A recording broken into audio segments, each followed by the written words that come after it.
has now resonated, and we even printed up t-shirts, and it's on the back of the t-shirt. It says, "The dream is strong." The dream is strong. Which dream? Both of them. The dream of God is strong. But the dream of the planet is strong. And this the song, I think, talked about when I wake up in the morning. When I wake up in the morning, I know that I'm it. I know that I'm it. But I have to tell you, folks, this is a choice. It's a choice. Most of us don't wake up the first thing in the morning going, "I'm it." We wake up going, "Wish I'd had more sleep." We right off the bat, we start showing all of the ways that my life is not what I wish it were. But there is a choice that we get to make. I wake up and I go, "Oh, in spite of all other appearances, everything is whole, complete, and perfect. Everything." And I'm grateful for that. And I'm it, but not all of it. Yeah. So it's a place to start. So I'm going to go back and look a bit at the 4 agreements. I'm looking at the clock.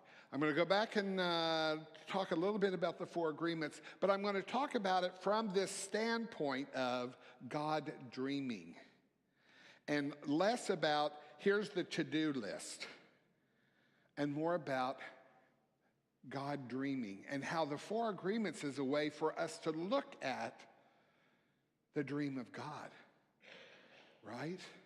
This thing that is whole, complete, and perfect, that is greater than me, but is still me. So if we start with the first agreement, which is be impeccable with your word, right?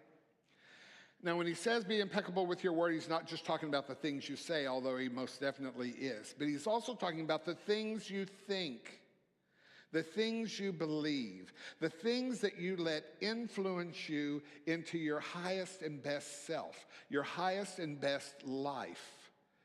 Be impeccable with that. Now, impeccable means without sin. Literally, that's the translation, without sin.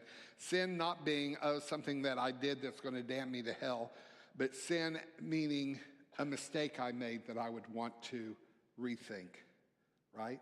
So impeccable with my word means I understand this, and this is where it relates to the dream of God. All is whole, complete, and perfect. I'm going to ask you, and this is one of the things that as students of religious science, when you're a practitioner, those 3 words in that order become important to the study. You will hear practitioners up here when they're doing treatments say, all is whole, complete, and perfect. Those 3 words in that order, learn those. Learn those because it's you know what? It instantly, I'm going to get emotional, but it instantly brings you back to this, right now things seem different. There is this story I'm telling myself. There's this dream that I get caught up in. But the truth is, the real dream is all is whole, complete, and perfect all the time. I innocently misunderstand. Give yourself grace. This thing will not be perfect, by the way. But give yourself grace that it's like, I forgot. I got pulled by that strong dream of the world that says, no, it's all a big mess. You're a big mess. Everybody's a big mess. No, but see, you have to then take this moment to pause. Pause. The Buddhists call it the sacred pause, where I take a breath and I bring myself to here. It's right here. All is whole, complete, and perfect. And all of my fear that it could be different than that can disappear in an instant. We must learn this. We're in troubling times. I don't know if you're aware of that. I doubt you've been watching the news and said, wow, this all seems, I don't know what. I don't even want to give it a word. But see, in those moments when I feel that, here it comes, I got to go, no. Everything is whole, complete, and perfect right now. Not coming, not tomorrow, not if I do this, not if I do that. No, everything is whole, complete, and perfect right here, right now in my life. Impeccable with your word. We must continuously be remembering this truth. The second thing, the second agreement, take nothing personally. Take nothing personally. Now, here's where this shows up. They're out to get me. They're out to ruin everything. These politicians are screwing it all up. And it's going to affect me so negatively. See how you go down this trail, But what if I took none of it personally? What if none of it is actually about changing me at all? Now, are the circumstances of my life going to be, better or worse? Yes. But what if none of it's about me? What if it's just not about me? People keep coming up to me. I have clients, let me just tell you, I have clients that are losing their minds over what's going on. And they're on both sides of the political spectrum, I might add. See, everyone's losing their mind. But if we can bring it back to, what if it doesn't really affect me at all? They keep saying to me, Gregory, what do we do? What do we do? We're seeing all this stuff. How do we act? What should we do? Be you, be love, and know that it's not really about you. Not at this deep level that we're talking about. I'm going to tell you something. It's the only way we're going to survive. And it really is the only way anyone has ever survived. See, we think the times are different. I'm sure there are people that would tell you, it's always been a struggle. Right? I don't take it personally. I come back to, it's what lets me come back to the first agreement, which is I'm going to just be impeccable in my thoughts and my belief and the way that I let that influence what I do, what I think, what I feel, who I am. It's not changed by these outward circumstances. I cannot take them personally. You say that sounds hard. Oh, no one said this was going to be easy. Oh, did you think I was going to give you a list of things to do and suddenly it's all easy? No, this is called life. It's called a human experience. See, we're God having a human experience. And we chose it, I think, because we wanted to learn. We wanted to grow. We wanted this to make us more expansive. Agreement number 3, make no assumptions. Think I know. I think I know what you're thinking. I think I know what you're feeling. I think I know what the people in Washington are thinking, what they're feeling, what they're doing, why they're doing it. I think I know all of that stuff. Those are all assumptions. Here's the other thing. I think you know what I'm thinking. Or at least you should. I think you know what I'm feeling, and you should meet my need. No, those are all assumptions. We're all guessing. But here's what I do know. There is a way to approach everyone and everything in a way that is back to the dream of God, and that is with love. With love. Now, I'm not talking about sappy love. I'm not talking about romantic love necessarily, although those things aren't bad. But I'm talking about a deep, abiding sense of love. I want to approach it with love. And sometimes before I can get there, what am I going to have to do?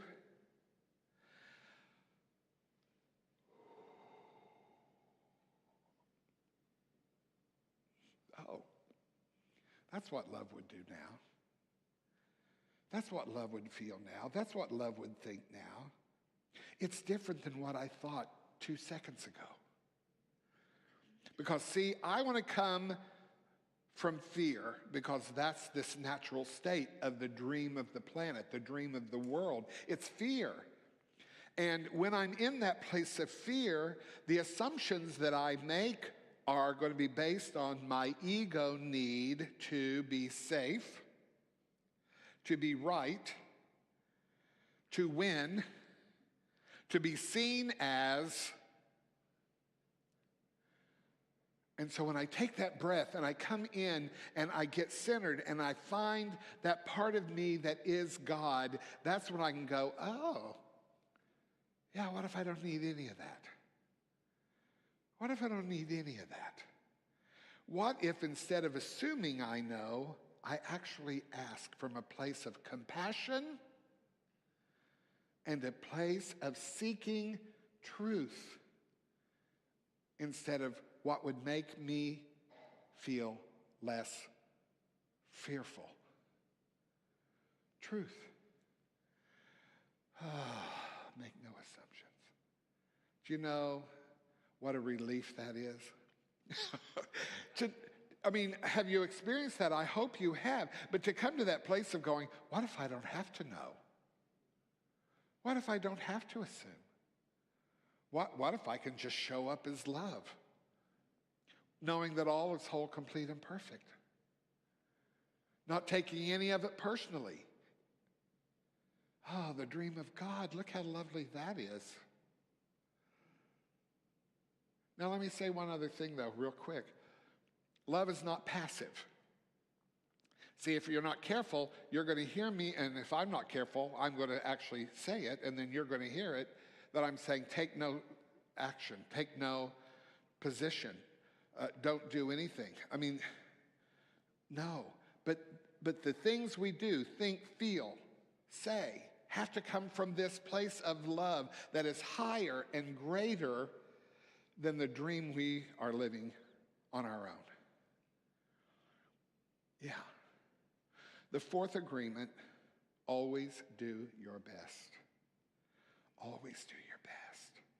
So if I get up in the morning and I don't know where I'm at, but I want to get into this frame of mind, I start out the day by saying, thank you that I woke up and I'm still breathing. The gift of life. Here I am. And I pledge to myself, and I pledge to that which is me but is also greater than me, I will do my best today. I'll do my best today. Do my best at what? I will do my best to stay in this consciousness. I will do my best today to stay in this dream, the dream of God. And when I notice that I'm not, because noticing is everything, by the way, when I notice that I'm not, I'll bring myself back. There you are. I recognize you. I know you. I'll bring myself back, because that's the pledge I make to the world and to myself. I make this pledge. And I keep coming back, because I'm going to say it again. It won't be perfect. It won't. But you get to choose. You get to choose. So the last time I was in Teo with Jenny, I never heard her say this before. I'd been there 5 other times. The 6th time, all of a sudden, and I think she might have said it just for me, because I've talked to other people that were there and they don't remember her saying it. But I think I heard her say it 6 or 7 times. And here's what she said. God dreaming, it's not God. God dreaming, it's not God. See, that's that state that we find ourselves when we're believing the dream of the planet. when we're dreaming this dream that is less than the dream of God. That's God dreaming it's not God. Wow. I don't know about you, but that kind of blows my mind. Because at first I'm like, could God even dream it's not God? Yes, it is every time you are dreaming something different. It's God dreaming it's not God. Now, here's what's interesting. Many of the religions that most of us have been exposed to, that might have caused us to have trauma, by the way, but what they're saying to you is, how dare you dream that you're God? How arrogant. Humble yourself. All these things. It's saying to us, what if you aren't created in the image of God? What if your whole existence here is to be something less than what you were created to be? Live with that. I'm telling you today, with everything I have, you're it, but not all of it. Lean into that. I'm it. I'm going to be God, dreaming I am God. Not with arrogance. Oh, no.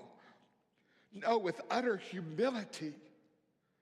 That my very existence is to be it. Oh, that is a humbling notion and the truth. See, all that ego stuff, we need to let that stuff go.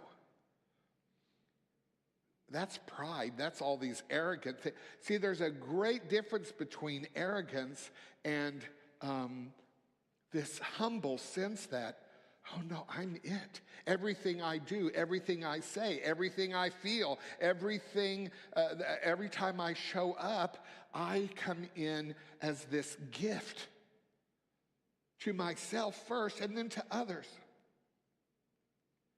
That's God dreaming it's God. That's God dreaming it's God. In this time that we're living in, we cannot afford to not show up as God. We can't afford it. You know what's going to save this planet? Us dreaming the truth that we are it, but not all of it. We are the gift. The world needs you. The world needs me. And we can take it down even to this. My family needs me.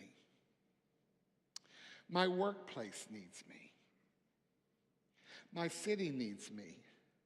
All the people around me need me to show up this way. Not so that you can be some arrogant, look at me. No, it's the opposite. It needs me to show up in this way that says, I don't know. I'm going to be impeccable with my word. I'm going to not take things personally. I'm not going to make assumptions. I'm going to do my best today. That's how I'm going to show up. And when I catch myself not being that, I'm going to forgive myself and say, whoo, that was an innocent misunderstanding, and I'm going to come back to this place. I'm just going to say, and then I'm going to close. Can you do it? Okay. Can you do it? Yes. Now here's the better question. Will you do it? The world's waiting for us. I'm telling you, we're not, you know what? I just can't stop. We can keep coming here. I will say this. When I first started coming here, I thought, these people are arrogant, and it's all about them and the life they want to have. And they keep it, it's like, this is all about me. If we're not careful, this teaching can say to us, it's all about you. That manifester, and that's a whole other sermon, but that second stage of spiritual development, which is manifester, many of us come here to this place and we stay there for the rest of our lives. This is all about me. Here's what. Move on, if that turns out to be true for you, into this third level of it through me. Not it to me, it through me. It through me. Be it. Be it. I just sit all day at my workplace watching the news. I only let myself have 30 minutes in the morning, 30 minutes at the evening. You know what? But I sat there the whole time thinking the only answer to all of this is it through me. That's all I can do. It through me today. Be it and not all of it. All right, and so it is.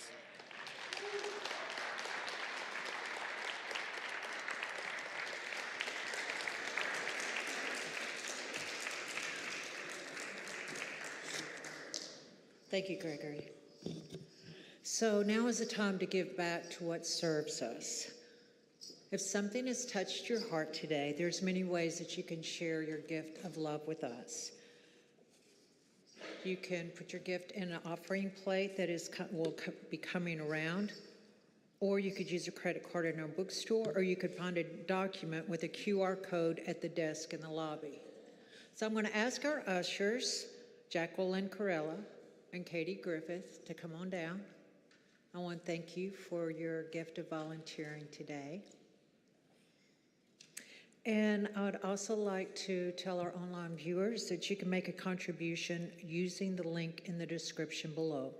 Or you can mail a check to our street address, which is found on our website. So everybody, please say with me, divine love as me blesses and multiplies all that I have, all that I give, and all that I receive. And so it is. Thank you for your loving gifts.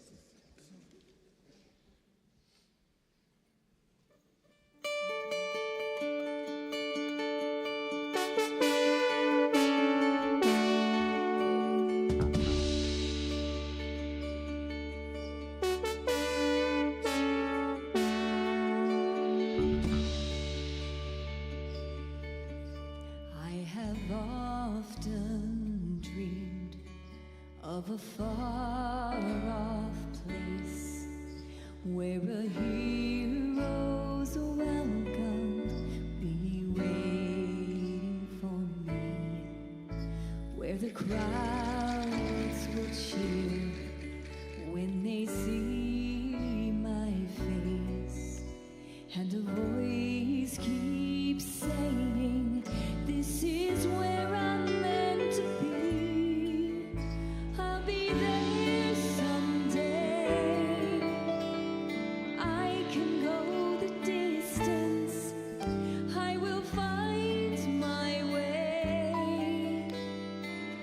I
I will face its horrors till I find my heroes welcome waiting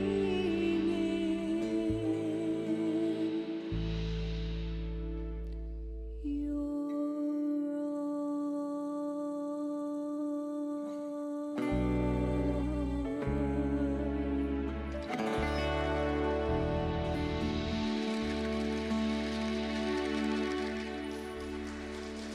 Ashley Royalty.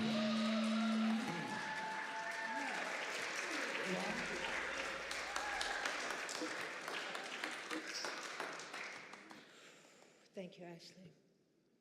Thank you, Gregory. Thank you, Larry and the band. Thank you for everybody here who's made today's service possible.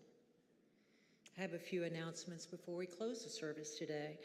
Our next visiting circle will be after service today. It will be in the classroom bookstore, which is on this side of the hallway.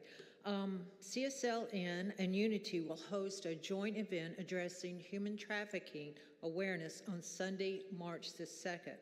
This will be from 10:45 to 11:45 in the CSLN classroom, located in the hallway between the fellowship hall and the front foyer. Once again, this side, okay? Reverend Dr. Peter Sapporo will conduct a human trafficking awareness presentation to our congregants to learn more about this modern day form of slavery. Also, on March 2nd at 1:30, join us for the second phase of the practice. This is a sacred space to explore, reflect, and apply spiritual principles to everyday life. This process will be facilitated by practitioners Dale Rogers and Tanya Miller-Hyatt. On March the 9th, from 1:45 to 3:45, you can join lifelong astrologer and metaphysical student Reverend Rosemary Cathcart for a workshop on the sacred science of astrology. Our next member class will be on Saturday, June the 6th from 10:30 to noon via Zoom. CSLN is holding their annual meeting and election of Board of Trustees members on April the 27th, following the Sunday service. So if you want more details on these announcements, there's also some book studies that I see going on. Check out our newsletter. It's on, or check out our website, or check out our community bulletin board found in the lobby. Before we close our service, I would like to welcome all visitors who are here today. I'm not going to ask you to stand, but I will ask you if you just raise your hand, because we'd like to see you and welcome you here to our service. Thank you.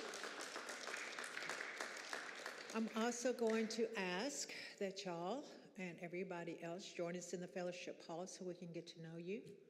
And I want to thank Meredith Green and Tanya for helping out with the hospitality today as Erica is at home. And thank you, Dale, for letting us know to support her and surround her with love and kindness. I would like to invite anyone who has a question about what we teach, what CSL is all about, or perhaps even our service, if you could meet over here on this side of the room, right following the service. Dr. Elaine, myself, maybe even Gregory would join us for a few minutes. I just put him on the spot, so. If you're watching online, please subscribe and give us a thumbs up. So now I'm going to ask our practitioners and our speaker to come up front. I'd like everybody to know that if you're dealing with something, you want to attract something in your life, if you have a health issue, career, money issue, or such, please don't leave here today without grabbing one of these practitioners. If you don't feel like doing that, we have prayer request forms that are in the meditation room. I believe they're out front. Please fill out a form, put it in a secure box. Dr. Elaine or myself would be happy to treat for you this week. Now I'm going to do something called a closing treatment. In our meditation today, somebody says, what in the heck is a treatment? And I'd just like to know it's an affirmative prayer. So I'm going to say this in the first person. Y'all can make it personal to yourselves.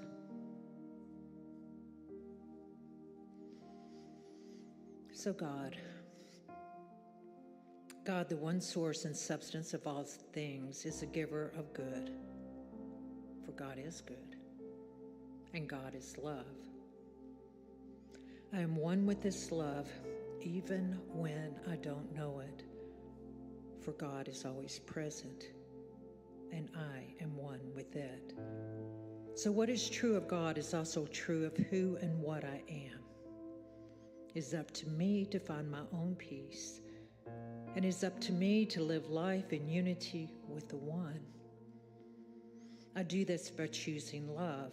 I do this by asking for guidance and praying for the highest and best, and then I go in the direction that I'm led. I go with certainty, I go with peace, and I do this because I go with the knowledge that Spirit never fails. I believe in love, peace, and harmony, and anything that is opposite of that is simply a human misunderstanding of truth. You know, by letting go of thoughts and feelings or that stuff that does not serve me, I let go of that stuff that interferes from me from fully experiencing the one mind of God. When I fully experience love, I allow my light to shine, and when my light shines, goodness shines and darkness dissipates. It vanishes into the nothingness for which it comes, and I accept this truth. I accept this truth as my own. By choosing love, I gain a deeper connection to myself and the world around me. I face every situation before me with an open mind, an open heart, and an open will to live in the present and love the beauty of the moment. You know, it matters not what anyone else chooses to do, for love is the I am that I am. It flows in me like a peaceful river, undisturbed by circumstances. I know I don't need to prove anything to anyone, for I am an individualized expression of the One. I am an individualized expression of love. I am whole, complete, and perfect. I speak my word of love, knowing that as it goes forth, it circles back to me. And I give thanks for the many teachers and leaders who have come before me, who stand beside me now, or who lift me up and surround me with love and kindness. I give thanks for the growth that is happening in me. And I set this course for today, knowing that tomorrow will follow with ease, and for this I am most grateful. So I'm going to release my words to the law, expecting and accepting that this and something even greater is so. And together we say, so it is. All right, let's all stand and sing our closing song together.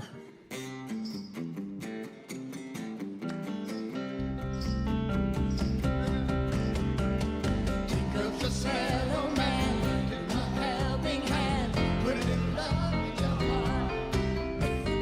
You see it's getting late, oh please don't hesitate, put a little love in your heart, and the world will be a better place, and the world will be a better place for you and me. You just wait and see. Take a good look around, and if you're feeling down, put a little love in your heart. But when you decide, kindness will be your guide. Put a little love in your heart, and the world will be a better place, and the world will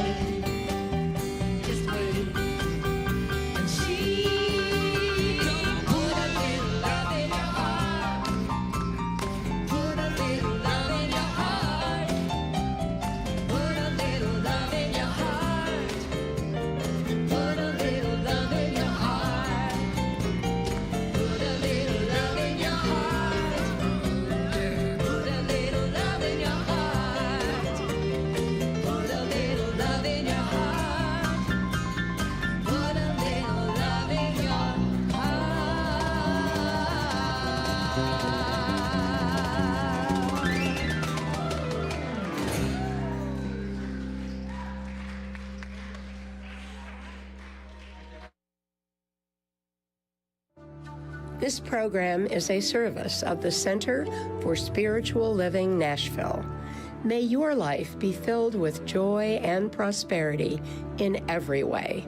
Learn more about our programs or contact one of our practitioners at our website, cslnashville.org.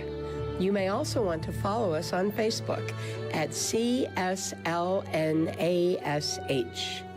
You can make a big difference with your financial gift at lovecsln.com. Please share the link to this program with a friend and join us again next Sunday. Have a wonderful week.